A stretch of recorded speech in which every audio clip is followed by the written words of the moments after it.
ఇదే press club లో కొన్ని రోజుల క్రితం ఒక రౌండ్ టేబుల్ సమావేశం నిర్వహించారు. అది చూసిన వెంటనే నాకు నిజంగా ఒక్కసారిగా మళ్ళీ 12 ఏళ్ల క్రితం లేదా 10 ఏళ్ళు 8 ఏళ్ల క్రితం పరిస్థితులన్నీ ఒక్కసారిగా గుర్తొచ్చి నేను ఒక వీడియో కూడా చేశాను యాక్చువల్లీ. అందులో ఏంటంటే ఈ ఆంధ్ర బూట్ల కింద తెలంగాణ ఇంకెంతకాలం నలిగిపోవాలి అనే కాంటెక్స్ట్ లో ఒక టైటిల్ పెట్టారు.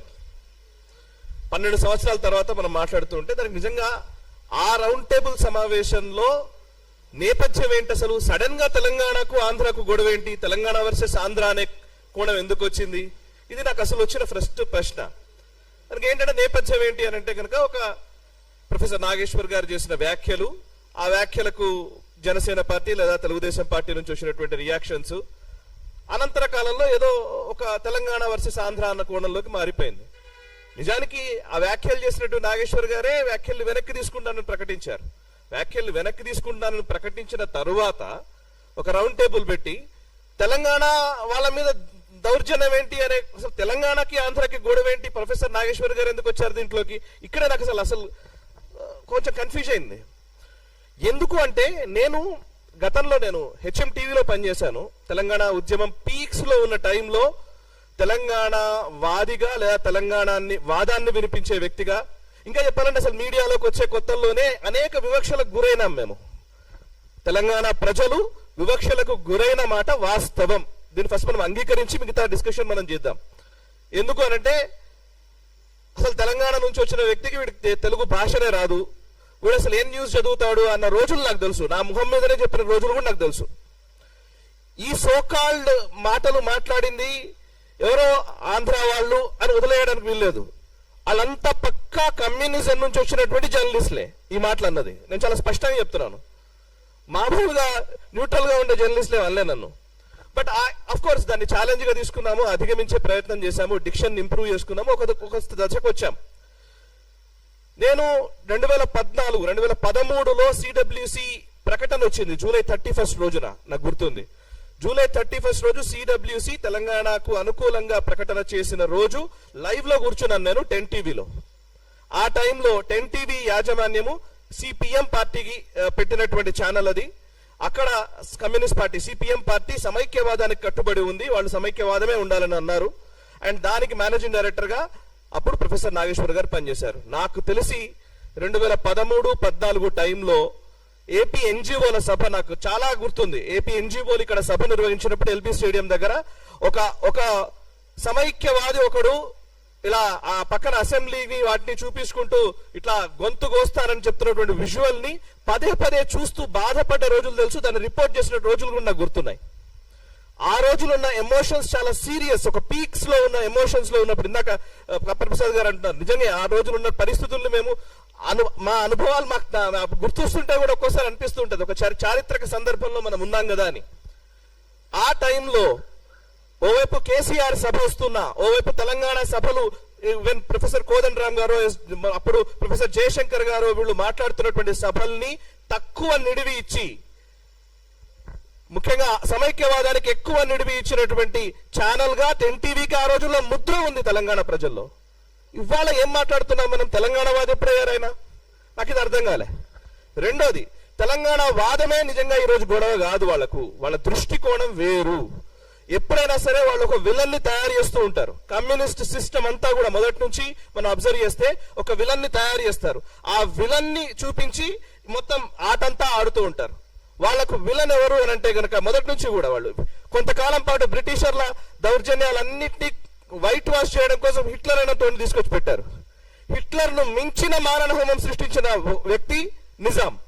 మీరు లెక్కలేసి చూసినా కూడా హిట్లర్ ను మించి మారణ హోమం సృష్టించినటువంటి వ్యక్తి నిజాం. ఇప్పుడు మనం తెలంగాణ వాదం అన్న ప్రతిసారి తెలంగాణ అన్న పదం రాగానే నిజాం చరిత్ర వరకు పోయి ఆగిపోతుంది. నిజాం చరిత్రతో కట్ చేసేస్తారు అంతే. ఏంటిది, నిజాం మెడలు వంచింది ఎవరు, నిజాం మీద సాయుధ పోరాటం చేశారు కమ్యూనిస్టులు, దాంతో నిజాం పక్కకు నిజాంని రజాకార్ ప్రభుత్వాన్ని దించేశారు, సర్దార్ పటేల్ గారు వచ్చారు, విలీనమా విమోచనమా, మళ్ళీ అక్కడ కన్ఫ్యూజన్ క్రియేట్ చేసి వదిలేశారు. నిజాం తెలంగాణ కాదు. నేను ఎప్పుడు పదే నా తెలంగాణ ఉద్యమ కాలం నుంచి ఇప్పటి వరకు చెప్తూ ఉన్నాను. నేను నిజాం తెలంగాణ అసలైన తెలంగాణ కాదు, కాకతీయుల తెలంగాణ అసలైన తెలంగాణ. ఈరోజు మనం మాట్లాడుతున్న ఈ నిజాం కట్టించిన ఈ పెద్ద పెద్ద బిల్డింగ్లు భవనాలు కాదు, కాకతీయుల సాంస్కృతిక వైభవం ఈరోజు తెలంగాణ తీసుకోవాలి. ఇది నా మొదటి వెర్షన్. ఎందుకు అంటున్నానంటే, మీరు అబ్జర్వ్ చేస్తే నేను 2001 ఆ టైంలో, నేను ఇంటర్మీడియట్ ఆ టైంలో హైదరాబాద్కి వచ్చాను. హైదరాబాద్కి వచ్చిన కొత్తల్లో నాకు తెలిసి ఇక్కడ ఉన్న వాళ్ళందరి అనుభవంలోనే ఉంటుంది. నాకు తెలిసి ఇక్కడ ఎక్కువ హిందీలోనే మాట్లాడేది, మొత్తం ఉర్దూలోనే మాట్లాడుతూ ఉండేది. బస్సుల్లో కూడా పాసులు తీసుకుంటే పాసులలో కూడా హిందీ ఉంటేనే ఇక్కడ బతకగలుగుతాం అనే భావన ఉండేది. నాకు తెలిసి ఎప్పుడైతే ఐటీ బూమ్ మొదలైందో, కొంత ఆంధ్ర వాళ్ళ ఇక్కడికి రావడం మొదలు పెట్టారో, అప్పుడే మనకు కొంచెం తెలుగులో మాట్లాడడం అలవాటు అవుతూ వచ్చింది. 2003, 2004 తర్వాత నుంచే తెలుగులో ఎక్కువ మాట్లాడడం. హైదరాబాద్ బేసికల్లీ అంటే ఏంటంటే, ఇదంతా ఒక ఇస్లామిక్ కల్చర్ గా దీన్ని చూపించే ప్రయత్నం. నేను ఎప్పుడు అంటూ ఉంటాను, ఉస్మానియా బిస్కెట్ లో నా సంస్కృతి ఎందుకు అవుతుంది? ఉస్మానియా బిస్కెట్ లో ఇరానీ ఛాయ్నో నా తెలంగాణ సంస్కృతి ఎందుకు అవుతుంది?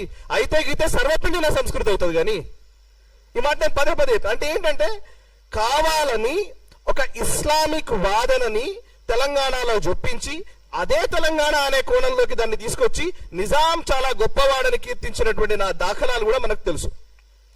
ఇప్పుడు ఇక్కడ జరుగుతున్న ఈ వివాదం అంతా కూడా, ఈ తెలంగాణ వర్సెస్ ఆంధ్ర వివాదం అంతా కూడా ఎందుకు తీసుకొస్తున్నారంటే, ఒక వ్యక్తి కోసం జరుగుతున్నది కాదు. రాబోయే రోజుల్లో జరిగే రాజకీయ పరిణామాలను ముందే ఊహించి దాన్ని జరగకుండా చేసే ఒక కుట్ర. రాబోయే రోజుల్లో తెలంగాణలో రాజకీయ సమీకరణలు మారబోతున్నాయి. ఈ మారుతున్న రాజకీయ సమీకరణాలను దృష్టిలో ఉంచుకొని ఆ వైపు అడుగులు వేయకుండా, అంటే ఒక సాంస్కృతిక జాతీయవాదం వైపు తెలంగాణ అడుగులు వేస్తోంది. తెలంగాణ గడ్డ కమ్యూనిజం ని చూసింది, సోషలిజం ని చూసింది, అనేక ఇజాల్ని చూసింది, ఈవెన్ మావోయిజం, నక్సలిజం ని కూడా చూసింది. ఇక మిగిలింది హిందూయిజం. ఈ హిందూయిజం రాకుండా ఉండాలంటే ఇవాళ తెలంగాణ వర్సెస్ ఆంధ్ర గొడవ మొదలు కావాలి. సో ఇది గొడవ మొదలైతే ఇప్పుడు ఇక్కడ హిందుత్వ, సాంస్కృతిక జాతీయవాదము లేదా జాతీయవాద భావనలు ఇది చెప్పేటువంటి భారతీయ జనతా పార్టీ లోపలికి రాదు, అండ్ దానికి అనుకూలంగా ఉండేటువంటి వ్యక్తులు లోపలికి రారు. సో కోణంలోనే ఇప్పుడు ఈ యాక్టివిటీ అంతా నడుస్తోంది. నిజానికి మీరు నాకు ఎవరు ప్రస్తావించారు, ఎంఐఎం పార్టీ శ్రీకృష్ణ కమిటీకి సమైక్య రాష్ట్రంగానే ఉంచాలి, లేదంటే రాయల తెలంగాణ చేయాలి, కానీ తెలంగాణ ప్రత్యేక రాష్ట్రం ఇవ్వకూడదు అని శ్రీకృష్ణ కమిటీకి నివేదిక ఇచ్చాడు. ఆ ఎంఐఎం తోటి టిఆర్ఎస్ పార్టీ 10 సంవత్సరాలు పొత్తు పెట్టుకుంటది, కాంగ్రెస్ పార్టీ ఇప్పుడు పొత్తులోనే ఉంటది. ఎంఐఎం ఇవాళ తెలంగాణ వ్యతిరేకి కానే కాదు, బికాస్ మైనారిటీ. ఇక దానం నాగేందర్, నాకు గుర్తు హెచ్ఎంటీవీలో ఉన్న టైంలో దానం నాగేందర్ అనుచరులు దాడి చేస్తే ఉస్మానియా యూనివర్సిటీ విద్యార్థులతో డిస్కస్ చేసిన రోజులు నాకు తెలుసు. స్టూడియోకి వస్తే ఈవెన్ అందులో అప్పుడు రాజారాం యాదవ్ అనుకుంటా, లేకపోతే OUJSకి సంబంధించిన మన కొప్పుల రాజు, ఇట్లా చాలా మంది విద్యార్థులు వస్తే విద్యార్థులతో ఇంటర్వ్యూలు చేసిన రోజులు నాకు తెలుసు. దానం నాగేందర్ అనుచరులు వచ్చి కొడితే ఇక్కడ దెబ్బలు చూపించినటువంటి విషయాలు తెలుసు. వాళ్ళ వెనక్కి చూస్తే కనబడుతుంది. దానం నాగేందర్ 10 సంవత్సరాలు టిఆర్ఎస్ పార్టీలో ఉంటాడు, తర్వాత ఇప్పుడు కాంగ్రెస్ పార్టీలో ఉంటాడు. ఆయన తెలంగాణకు వ్యతిరేకం కాదు, రేవంత్ రెడ్డి. సో ఆయన తెలంగాణకు వ్యతిరేకం కాదు. అసలు ఏం మాట్లాడుతున్నారు వీళ్ళు? ఇంకోటి, ఇప్పుడు ఈ మధ్య కాలంలో మనం తెలంగాణ, ఈవెన్ కొండా సురేఖ మానుకోటలో, మహబూబాబాద్ అనుకుంటా, మహబూబాబాద్ లో అక్కడే కదా మానుకోటలో రైల్వే స్టేషన్ లో రాళ్ళు ఇస్తారు. అప్పుడు ఇదే హరీష్ రావు వీళ్ళందరూ పోతుంటే రిపోర్ట్ చేసినాం లైవ్ రిపోర్టింగ్ లో. సో అంటే ఆ మానుకోట విధ్వంసం మర్చిపోయారు. టిఆర్ఎస్ పార్టీలో కొండా సురేఖ జరగానే అయిపోయింది, తెలంగాణ వాదం పోయింది, అన్ని మిగతా వచ్చినాయి.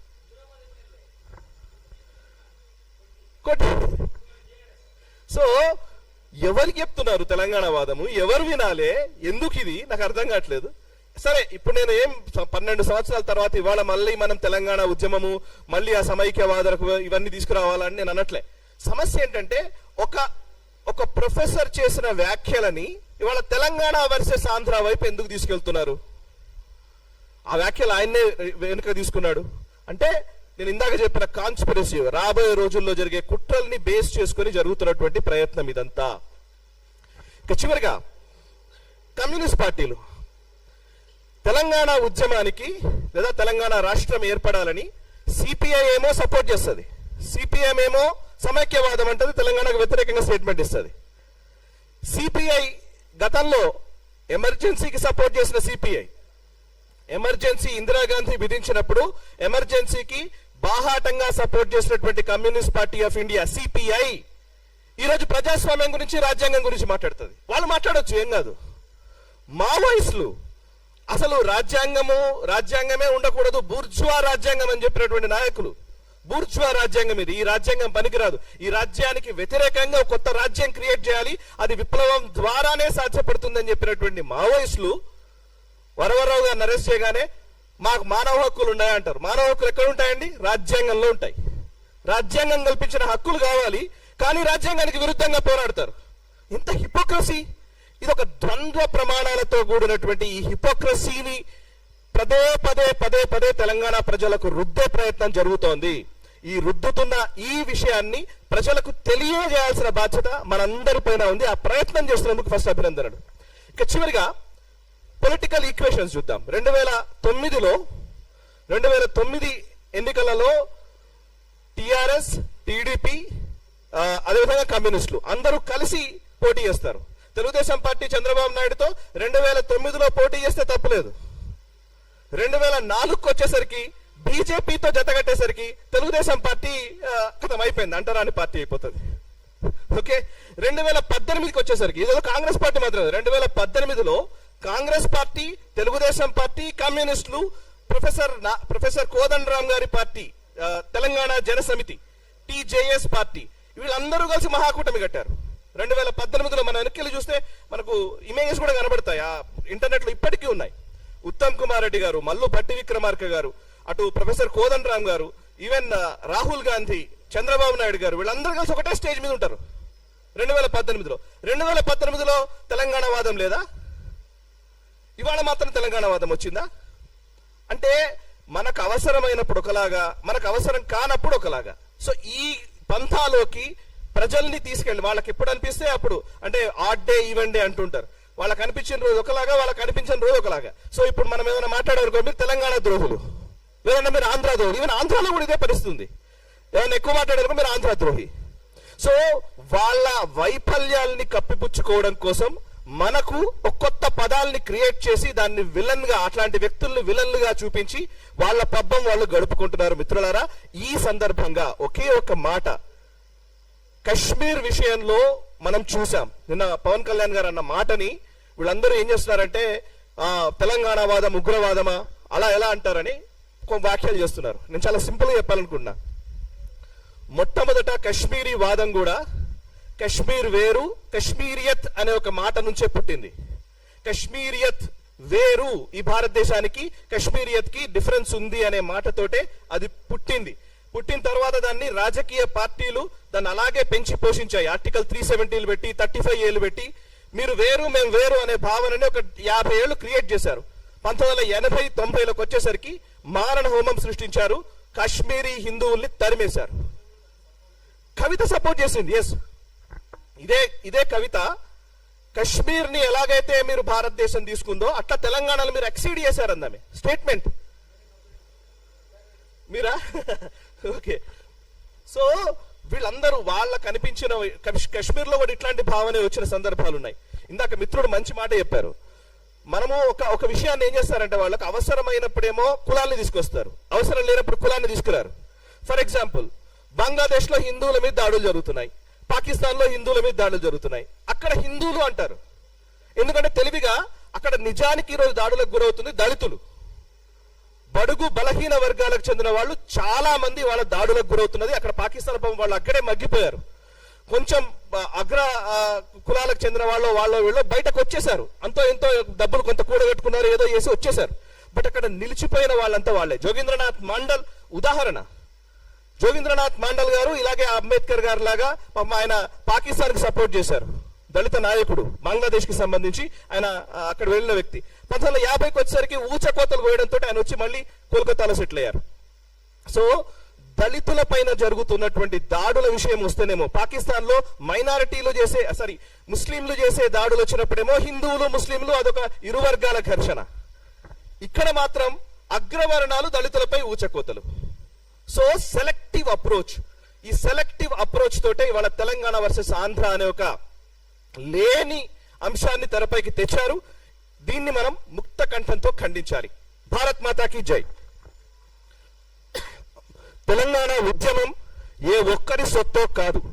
సబ్బండ వర్ణాలు ప్రతి ఒక్కళ్ళు, అంటే ఇందులో సకల జనుల సమ్మె అనే మాట పేరుకు చెప్పలే, సకల జనులు కలిసి పోరాడినటువంటి నేల ఈ తెలంగాణ.